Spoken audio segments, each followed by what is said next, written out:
En pleine promotion pour son nouveau film, Les Tirailleurs, qui sortira en janvier prochain, Omar Sy est revenu dimanche 11 décembre, sur RTL, sur ses nombreux coups de gueule qui lui ont parfois valu de vives critiques. Il est devenu en quelques années à peine l'une des personnalités préférées des Français, mais aussi une star internationale.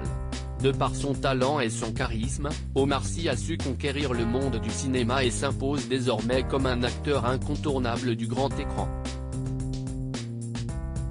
Si l'ex-acolyte de Fred Testo brille par ses choix cinématographiques, il défraie aussi régulièrement la chronique à cause de ses prises de position publiques.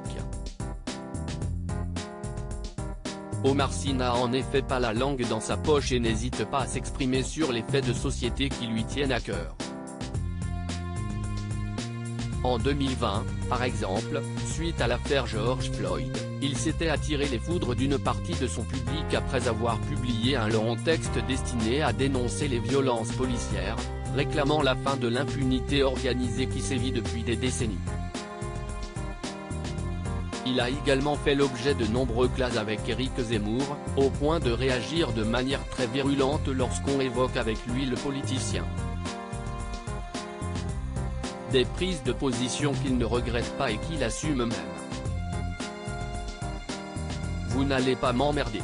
Invité de l'émission Focus dimanche sur RTL, ce dimanche 11 décembre, la star de la série Lupin, désormais installée à Los Angeles, est revenue sur ses nombreux coups de gueule, les discours politiques qu'on me porte, oui, c'est aussi un peu de ma faute parce que j'ouvre ma gueule parfois. Je le fais, encore une fois, quand j'ai le sentiment que je ne peux pas faire autrement. Et j'assume complètement. Mais l'acteur refuse pour autant de devenir un porte-parole politique. Je ne pense pas avoir de discours politique, moi, j'ai des réactions humaines, civiles, mais pas du tout politiques en vrai. Maintenant, on me porte tellement de choses. Je m'en fiche. Et malgré les polémiques, Omar Sy ne compte pas se censurer, je m'exprime quand j'ai besoin de m'exprimer, quand j'en ai envie, quand j'estime que c'est juste et valable. Le reste, je l'ai dit et je le redis, j'ai bientôt 45 ans, vous n'allez pas m'emmerder. Je m'en fiche. Je m'en contrefiche. Voilà qui a le mérite d'être clair.